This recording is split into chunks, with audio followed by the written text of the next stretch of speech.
필리핀에서는 낙태가 불법입니다. 한 필리핀 여성이 안전한 낙태를 위해 어떤 일을 겪었는지 이야기합니다. 어느 날 저녁 8잔의 데킬라를 마신 후 처음 만난 남자와 예기치 못한 관계를 가졌습니다. 하지만 임신이 걱정되어 다음날 오후 5시에 야스민 네아를 복용하고 12시간 후에 다시 야스민 네아를 복용했습니다. 실제 플랜 B 타블렛은 필리핀에서는 구할 수 없기 때문에 이 야스민 피임약 복용은 플랜 B의 대안으로 알려져 있습니다.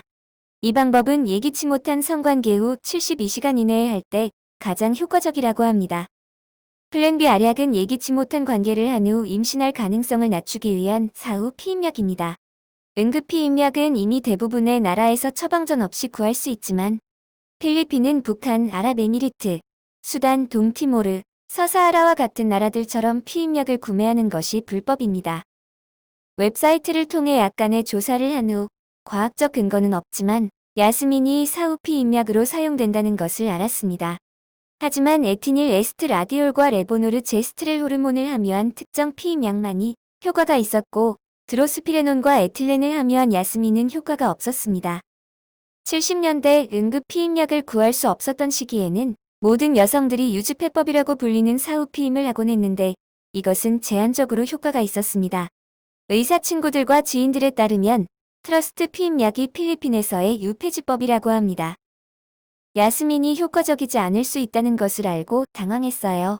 그 남성과 내가 가졌던 모든 성적인 행위를 되짚어 보았습니다. 저는 기억을 더듬으며 그가 한 모든 행위를 적었습니다. 지나칠 정도의 망상이 임신을 확신하게 했어요. 이 상황에 대해 뭔가 조치를 취해야 할 것만 같아서 스스로 판단해 트러스트 12알을 복용하면 안전할 것 같아 12알을 복용을 했지만 임신에 대한 점점 커져가는 편집증 덕분에 5일 동안 32알이나 더 먹었어요. 저는 거의 매일 울었고 직장에서 거의 항상 멍해 있었습니다. 아무 이유 없이 거리를 배회하기도 했고요. 제 인생의 이 시점에서 아기는 감당하기 버거운 존재였어요. 의사인 친구에게 전화를 걸어 무슨 일이 있었는지 말했어요. 그리고 관계를 한 이후 매일 피임약을 먹어야 하는지 물었습니다. 그녀는 하루에 한 알씩 규칙적으로 먹어야 한다고 말했어요. 저는 32알의 약을 먹고 나서 하루에 한 알씩 먹기 시작했습니다. 2주 후 저는 제 몸에 많은 변화를 느꼈습니다. 젖가슴이 더 무거웠고 속이 더부룩했으며 배도 좀 나온 것 같고 단지 망상에 빠져 있는 것인지 더 이상 알 수가 없었어요. 임신 테스트를 했는데 아직 확실한 결론을 내기엔 너무 빨랐어요. 하지만 제 스스로를 달래기 위해 매일 임신 테스트를 해봤습니다. 약국 아주머니는 제가 너무 아기를 가지려고 열심이라고 생각했을 거예요. 왜냐하면 불안감을 감추기 위해서 항상 얼굴에 미소를 띠고 갔었거든요. 10번의 임신 테스트 후에 젖가슴은 정말 부드러워지기 시작했습니다. 그래서 저는 제 자궁에 태아가 자라고 있다고 확신했습니다. 이 시점에서 저는 제가 아기를 갖고 싶지 않다는 것을 알았고 또한 낙태를 위한 다음 단계를 알아야 한다는 것을 알았습니다. 쉬운 결심인 것처럼 들릴지 모르지만 저를 믿으세요. 저는 거의 매일 울었어요. 매일 밤 잠들기 전 온라인에서 여성들이 어떻게 그 일을 겪었는지, 그 후에 어떤 기분이 들었는지, 어떻게 대처했는지에 대한 이야기를 읽었습니다. 낙태를 경험했던 유명 인사들의 명단을 살펴보았고, 제가 그들처럼 될 수도 있고, 언젠가 그들의 대변인이 될 수도 있다고 생각했습니다. 저는 우연히 전 세계에서 낙태를 원하는 여성들을 돕는 네덜란드의 한 단체인 우메논 웨이브즈를 방문했습니다. 그들은 우메논 웹이라는 또 다른 웹사이트를 가지고 있습니다. 이 웹사이트는 여성들이 모국에서 받을 수 있는 여성 인권 단체에서부터 여성 전용 보건소에 이르기까지 모든 지원 시스템을 자세히 다루고 있습니다. 또한 그들은 낙태약을 사용할 수 없는 국가에 낙태약을 보내는 사업도 하고 있습니다. 필리핀을 클릭해보니 필리핀에서 경험을 공유한 사연이 쇄도하고 있습니다. 그녀가 이 웹사이트를 통해 낙태약을 받았고 그녀의 아파트에서 혼자 수술을 했다는 한 가지 이야기가 있습니다. 그녀가 지역 비영리 단체의 도움으로 낙태를 했다는 이야기가 하나 있습니다. 허브 마사지 혹은 다른 방법을 통해 낙태를 한다는 이야기도 있습니다. 필리핀 사람들은 서로 다른 방식과 이야기를 알고 있었지만 그들은 거의 모두 혼란스럽고 무력하고 죄책감을 느끼고 슬프고 두려워했습니다.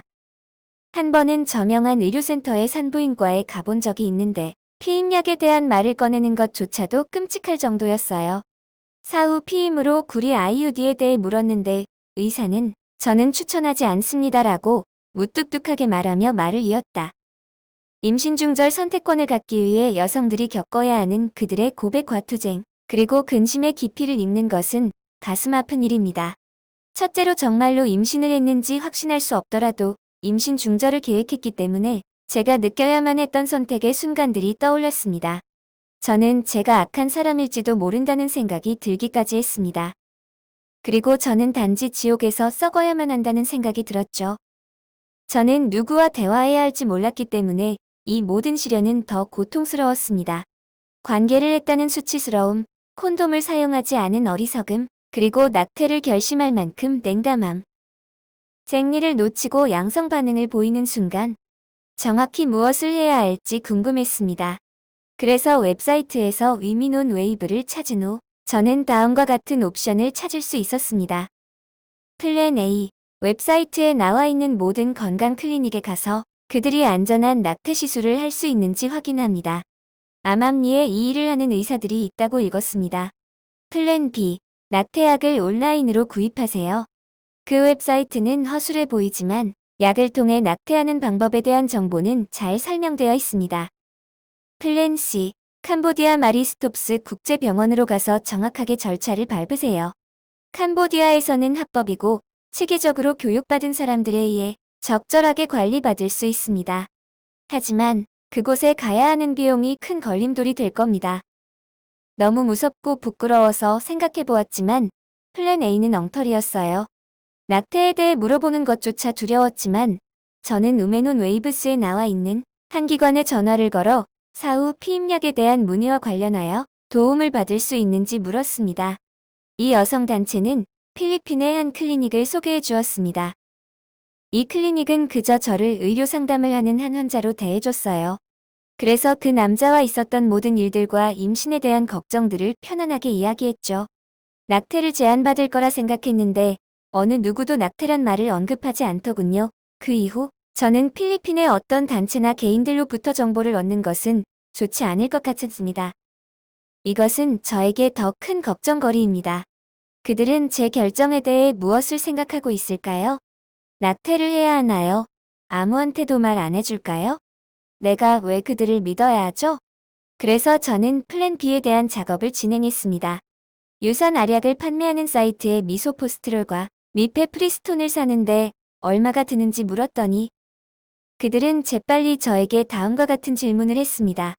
마지막 생리, 첫 임신, 약물에 대한 알레르기, 그들이 알아야 할 질병, 제 나이, 그리고 임신 결과들. 다른 나라에서는 이 모든 과정을 쉽게 처리할 수 있고 단순히 엄마가 될 준비가 되지 않은 여성들에게도 정서적인 지원을 해주는데 이 나라 필리핀에서 이런 고통을 겪어야만 했다는 것이 얼마나 우스꽝스러운 일인지 생각하기 시작했습니다. 저는 그들에게 아직 임신 결과가 없다고 말했고 제가 정말 임신했다는 것을 확인해야 하는지를 물었습니다. 그들은 답장을 하지 않았습니다. 그들은 저처럼 편집증적이고 신경질적인 여자들에게 질렸나요? 누가 알겠어요. 그래서 저는 플랜 C로 변경했습니다. 마리스톱스 인터내셔널은 캄보디아에서 낙태를 원하는 여성을 지원하는 국제적으로 유명한 단체입니다. 저는 그들에게 이메일을 보냈고 그들은 저에게 가장 좋은 해법을 찾을 수 있도록 필요한 양식을 작성해 달라고 즉시 질문지를 보내왔습니다. 보통 4주 혹은 그 이하의 경우 그들은 약물로 유산을 시키고 6주 이상이 지나면 낙태 수술을 한다고 합니다. 우리 가톨릭 학교에서는 낙태 사진과 동영상을 학생들에게 보여주는데 이것은 마치 아이를 살해한 것처럼 보입니다. 시술 비용은 17만 원이지만 왕복 32만 원 정도였던 항공료는 물론 이틀 동안의 음식, 교통비, 숙박비 등을 고려한다면 적어도 72만 원을 준비해야 합니다. 시술 2주 후 캄보디아에서 진료를 한 번 더 받아야 하는 비용이 다시 발생합니다. 다 합쳐 142만 원. 그렇게 많은 금액을 운 좋게 준비했어요. 그나마 제게 선택권이 있다는 것이 아주 특권적인 위치에 있다고 느낄 수 있게 해주었어요. 저는 A, B, C 계획이 없어서 생명이 위험할 수밖에 없는 필리핀의 많은 여성들에게 엄청난 미안함과 분노를 느끼기 시작했습니다. 많은 필리핀 여성들은 필리핀 사회로부터 그들의 신체가 무엇을 해야 하는지, 그들의 신체를 어떻게 해야 하는지를 강요받는 것을 견뎌왔습니다. 이 모든 망상은 2주 안에 일어났습니다. 10월 1일 생리를 예상하고 있었는데 마침 그날 아침에 피가 먼저 질 밖으로 밀려 나오더군요. 테스트를 해봤더니 음성 반응이 나왔어요. 실제로 임신을 하고 낙태를 당한다는 생각이 저를 깜짝 놀라게 했고 저를 가장 깊은 불안 속으로 던져버렸습니다. 의학적 심리적 지원이 부족하고 위선적인 판단이 무수히 많은 필리핀에서 낙태를 겪어야 했던 사람들의 심정이 어떨지 상상이 가지 않습니다.